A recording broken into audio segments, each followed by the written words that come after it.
hindi na makikipagtulungan sa investigasyon ng Independent Commission for Infrastructure ang mag-asawang Diskaya. Kinumpirma ng Independent Commission for Infrastructure na ang mag-asawang Sarah at Curly Diskaya ay hindi na makikipagtulungan sa investigasyon, isang napakalaking kabaliktaran sa kanilang dating pahayag kung saan sinabi nilang handa silang ilantad ang mas malalim na impormasyon tungkol sa sistemang umano'y nagpapalakad sa proyekto. Ngunit ngayon, sa biglaan nilang pag-atras, maraming Pilipino ang napapaisip kung bakit. Dahil kung wala silang itinatago, bakit sila umurong sa eksaktong sandali. Pero bago po ang lahat, baka pwedeng palike ang bidyong ito, kaibigan. Huwag mo na rin kalilimutang mag-subscribe dahil napakalaking tulong na ito para sa aming mga content creators. Maraming salamat po.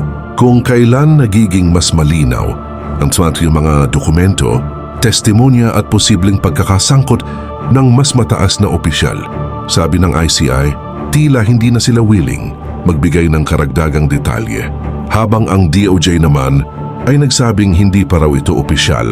Kaya ang tanong, may hindi ba pagkakaintindihan o may gumagalaw ba sa likod ng eksena? May takot ba? May pressure ba? O may pumipigil sa kanila? At kung totoo ang kanilang sinasabi noon na biktima lamang sila ng malaking sistema, bakit tila sila ngayon nahihirapan magsalita? Bakit parang may tinimbang na mas mabigat kaysa sa pagtulong sa investigasyon? Maraming kababayan ang napapaisip ngayon.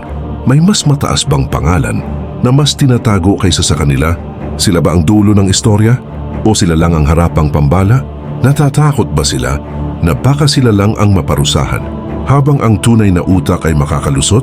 O sila ba mismo ay nagdedesisyon na umiwas dahil baka sa kalaunan hindi sila maprotektahan kung magsalita sila ng diretsyo?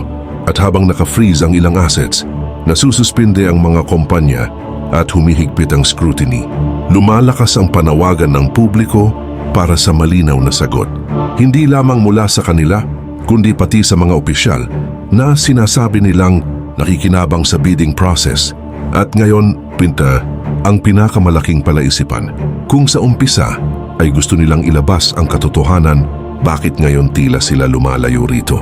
Kung ang laban nila ay para sa transparency, bakit parang nagiging katahimikan ang kapalit? At kung tunay silang gustong tumulong sa paglilinis ng sistema, bakit naputol ang kooperasyon sa sandaling umiinit ang pressure? Ang investigasyon ay nagpapatuloy, wala pang hatol, wala pang final na desisyon. Ngunit kasabay nito, tumataas ang interes ng publiko dahil bawat hakbang at bawat pag-atras ay may mabigat na implikasyon. Kaya ang tanong na dapat nating bantayan, sila ba ay babalik upang magsalita? O ito na ba ang simula ng kanilang tuluyang pananahimik? Dahil sa gitna ng lahat ng ito, lumalakas ang pakiramdam ng publiko na hindi basta simpleng investigasyon ang nagaganap, kundi isang masalimuot na laro ng impluwensya, kapangyarihan at pagprotekta sa mas malalaking pangalan na maaring mas mataas pa kaysa sa mga nakikita sa harap. At dito, nagiging mas mabigat ang palaisipan. Sino ba talaga ang may hawak ng konstitusyonal na kapangyarihan sa likod ng mga proyekto? At sino ang tunay na nakinabang? Kung totoo man ang sinasabing kickback culture sa loob ng sistema. Dahil kung ang mga Diskaya ay biktima lamang tulad ng kanilang unang pahayag, dapat sana ay mas determinado sila ngayon na maglabas ng impormasyon. Pero kung bigla silang umatras, dapat ba nating isipin na may pumipigil sa kanila? O baka may nabuksan silang pinto na hindi nila inaasahan na mas malalim pa kaysa sa orihinal na issue? At dito pumapasok ang pangamba ng maraming kababayan. Kung itong mga kontraktor na malapit sa mismong proseso ay tila hindi makapagsalita ng malaya, paano pa kaya ang mga ordinaryong whistleblower o maliliit na empleyado na may nalalaman ngunit walang proteksyon? Dahil kung ang isang pamilya na may malaking yaman at koneksyon ay tila hirap na magsiwalat, anong klaseng puwersa o impluensya ang gumagalaw para pigilan ng katotohanan na lumabas? Kaya na ngayon, ang tanong ng taong bayan ay hindi lang tungkol sa proyekto, hindi lang tungkol sa pondong ginamit, kundi tungkol sa mismong kalagayan ng hustisya sa ating bansa. May maglalakas ang loob bang magsabi ng buong katotohanan?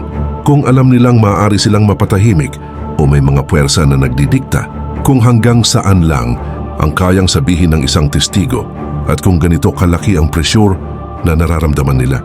Dapat bang isipin ng publiko na baka hindi sila takot sa kaso, kundi takot sa kung sino ang masasangkot? Kapag nagsalita sila at habang nananatiling bukas ang investigasyon, habang sinusuri pa ng mga kinauukulan ng lawak ng mga proyektong natapos at hindi natapos o sinasabing ghost projects, nananatili rin ang tanong kung bakit tila mas madali pang umurong kaysa magturo ng pangalan. Dahil kung ang layunin ay paglilinis ng sistema, bakit tila may mga pinto na sinasarado ngayon? At habang mas dumarami ang dokumentong lumalabas, mas uminit ang mga hearing, mas lumalakas ang pressure mula sa publiko at media, mas nagiging makabuluhan ang bawat katahimikan na pinipili nila. Dahil sa larangan ng investigasyon, may bigat ang pagsasalita pero mas may bigat ang pananahimik, lalo na kung ito ay nagaganap sa pinakakritikal na yugto. Kaya na ngayon, maraming Pilipino ang naghihintay ng malinaw na katotohanan at habang hindi pa malinaw kung babalik ba sila bilang cooperating witness o tuluyan na silang mawawala, nagiging mas mahalaga ang tanong, totoo ba na biktima sila? O bahagi sila ng mas malaking network na pilit ngayon na hindi mahalukay? Dahilan ba ng kanilang pag-atras ay pagod, takot o taktikal na hakbang para sa kanilang kaligtasan? At habang ang investigasyon ay nagsasanga pa, habang ang mga institusyon tulad ng DOJ, ICI at Senado ay may kanya-kanyang papel, hindi maikakaila na ang pinakaapektado ay ang sambayanan na naghahangad ng malinaw na sagot. Kaya ang tunay na palaisipan ay hindi lamang kung magsasalita pa sila, kundi kung papayagan ba sila ng mga puwersang nakapaligid sa kanila na gawin ito.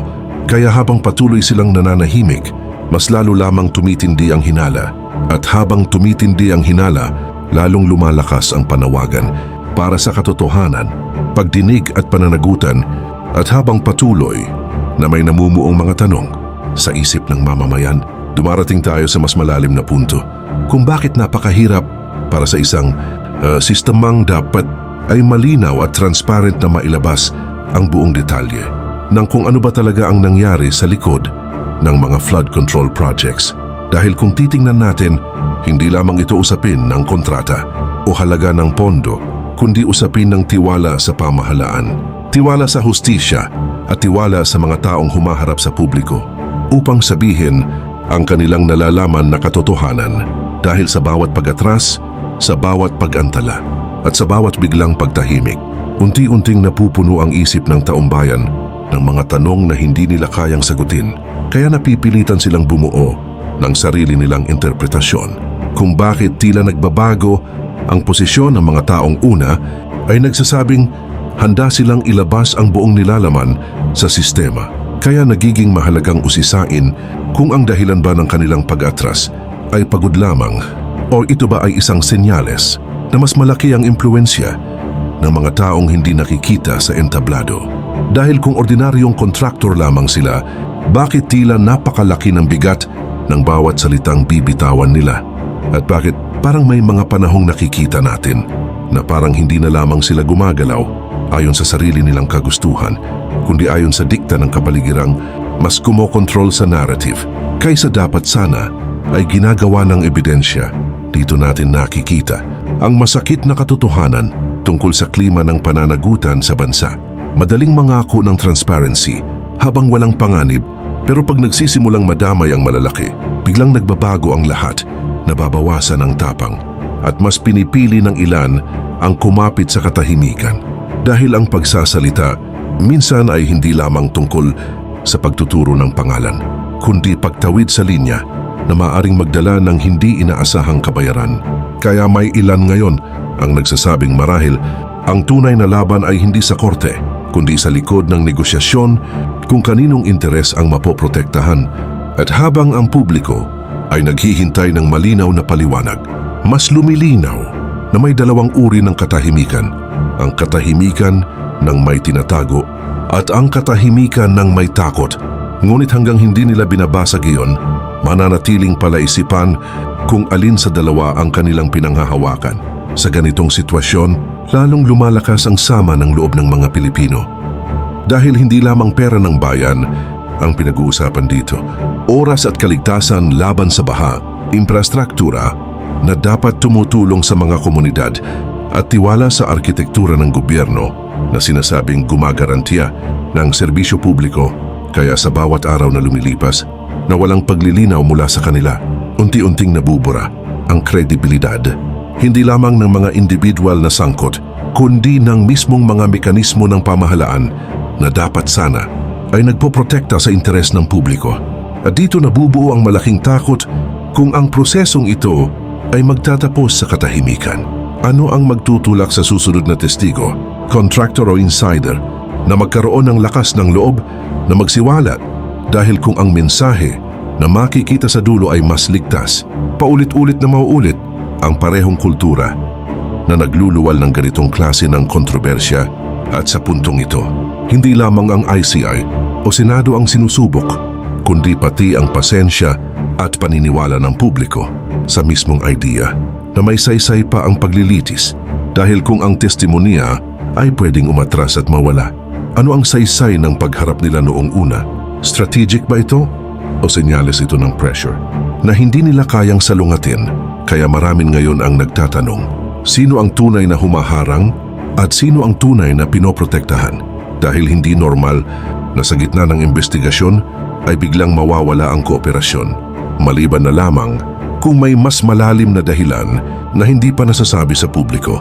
At sa oras na ito, nasa critical na crossroads ang buong kaso.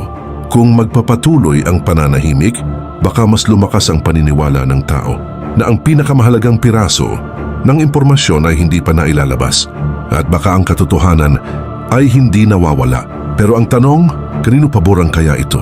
Sa katotohanan o sa kapangyarihan? Ikaw, ano ang masasabi mo sa videong ito? Ibahahi mo naman ang iyong komento sa ibaba at sabay-sabay nating pag-usapan yan. Huwag mo na rin kalimutang mag-like at subscribe para sa mas marami pang updates gaya nito.